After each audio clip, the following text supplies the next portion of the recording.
বিয়ের ৮ মাসের মাথায় স্বামীর হাতে খুন। হাসপাতালের মর্গে পড়ে আছে গৃহবধূ মিতু আক্তারের মরদেহ।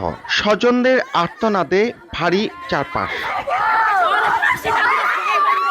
মুন্সিগঞ্জ সদর উপজেলার নৈরদিঘির পাথর এলাকার মিতুর সঙ্গে বিয়ে হয় মীর কাদিমের পূর্বপাড়া গ্রামের রেস্তোরাঁ ব্যবসায়ী সুমনের। পারিবারিক কলহের জেরে সম্প্রতি রাগ করে বাবার বাড়ি চলে যান মিতু। সোমবার রাতে তাকে ফিরিয়ে আনার পর বন্ধুদের নিয়ে মদ পান শুরু করেন সুমন। এ নিয়ে মন মালিন্য হলে মিতুকে কুপিয়ে হত্যা করে স্বামী। ওয়াইফাই তার সিরা দিছে যাতে আমার ফুফুকে ফোন না দিতে পারে।